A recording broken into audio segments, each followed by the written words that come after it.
মমতা বন্দ্যোপাধ্যায় শুধু তো তৃণমূল কংগ্রেসের দলনেত্রী নন, তিনি 3বার রাজ্যের মুখ্যমন্ত্রী হয়েছেন, 7বার এমপি হয়েছেন, দীর্ঘদিন ধরে রাজনীতি করছেন এবং আগেও দুবার রেল মিনিস্টার, একবার স্পোর্টস মিনিস্টার, একবার কোল মিনিস্টার, 4বার মন্ত্রিত্ব চালিয়েছেন।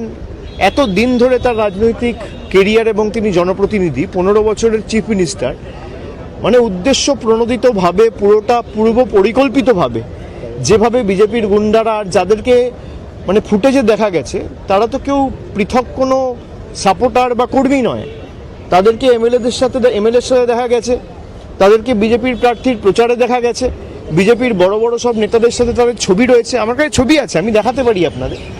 পুরোটাই স্টেট স্পন্সার্ড। এরা চায় না বিরোধী রাজনৈতিক দল থাকুক, বিরোধী রাজনৈতিক দলের নেতারা বেঁচে থাকুক, প্রাণে মারতে চায়।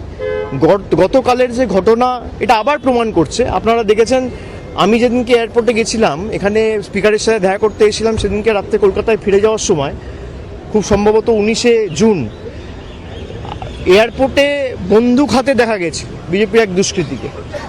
এখনও পুলিশ তাকে অ্যারেস্ট করেনি। তার সাথে শুভেন্দু অধিকারীর ছবি রয়েছে, যিনি বর্তমানে এখন বাংলার মুখ্যমন্ত্রী।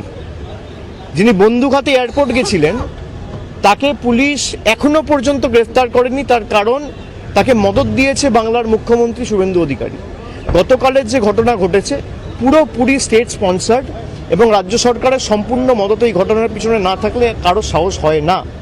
যে ফুটেজগুলো গাড়ি থেকে রেকর্ড করা হয়েছে, পিছনে যেভাবে মানে এলো পাথারি, ইট, পাটকেল, কাদা এসব ছোড়া হয়েছে, এরা চায় না কোনো রাজনৈতিক দল কোনো কর্মসূচি করুক। আমাদের কোনো মিটিংয়ের পারমিশন দিচ্ছে না কেন? এত ভীত সন্ত্রস্ত কেন তৃণমূলকে নিয়ে? এত ভয় কিসের? দল ভাঙানির খেলা করেছেন, তৃণমূল কংগ্রেসের এমপিদের ভাঙিয়েছেন, এমএলএদের ভাঙিয়েছেন। আর এখন যারা বিরোধী দলের তকমা পেয়েছে তারা তো আমি দেখলাম না গত 2 মাসেও তকমা পাওয়ার পরেও বিজেপির কোনো রাজনৈতিক নেতার বিরুদ্ধে কোনো আক্রমণ, কোনো একটা সাংবাদিক বৈঠক করে আক্রমণ করে দুটো ন্যায্য প্রশ্ন বা দাবি, মানুষের দাবি নিয়ে সরবতি।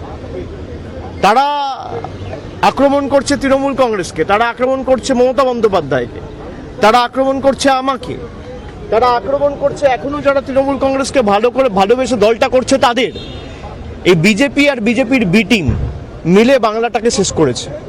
আমার বিশ্বাস যে বাংলার মানুষ 3 মাসে এরা যা দেখিয়েছে, বাংলার মানুষ এদের ক্ষমা করবে না। অন্নপূর্ণার ভাণ্ডার নিয়ে প্রতিশ্রুতি দেওয়া সরকার ক্ষমতায় আসার পর অন্নপূর্ণা ভাণ্ডারের পর বুলডোজার চালিয়েছে। চারিদিকে ভয়, সন্ত্রাস, ভেঙে দাও, গুড়িয়ে দাও, জ্বালিয়ে দাও, কাটিয়ে দাও, গুড়িয়ে দাও, এই রাজনীতি, ভয়ের রাজনীতি। তারা বলেছিল ভয় আউট ভরসা ইন। আজকে বাংলার মানুষ দেখছে 3 মাসের যে সরকার, ভরসা আউট ভয় ইন। মানুষকে দেওয়া যত প্রতিশ্রুতি সব বন্ধ, সব একটাও পূরণ করেনি। কোনো প্রতিশ্রুতি এখনো পর্যন্ত পূরণ হয়নি। বলেছিল যুবশক্তি টাকা দেবো 1500 টাকা করে, 3000 টাকা করে, দিতে পারেননি। আমাদের সরকার দিয়েছিল বলার সঙ্গে সঙ্গে 1 মাসের মধ্যে। গত 5 বছরে আপনি একটা মহিলা দেখাতে পারবেন না বাংলায় যে বলতে পারবে যে লক্ষ্মীর ভাণ্ডারের যোগ্য প্রাপক হয়ে তিনি টাকা পাননি। আজকে প্রায় 3 মাসের মধ্যে 1 কোটি মহিলাকে অন্নপূর্ণা ভাণ্ডারের লিস্ট থেকে বাদ দিয়ে দেওয়া হয়েছে। এই সরকার দিল্লির তল্পিবাহক হিসেবে কাজ করছে, জমিদারদের অঙ্গুলি হেলনে চলছে। এবং কালকের যে ঘটনা, আমি এটা অত্যন্ত স্পষ্টভাবে বলতে চাই, শুধু রাজ্যের মুখ্যমন্ত্রী শুভেন্দু অধিকারীকে দোষ দিলে হবে না। এর পিছনে প্রত্যক্ষভাবে মদত দিল্লির নেতাদের রয়েছে।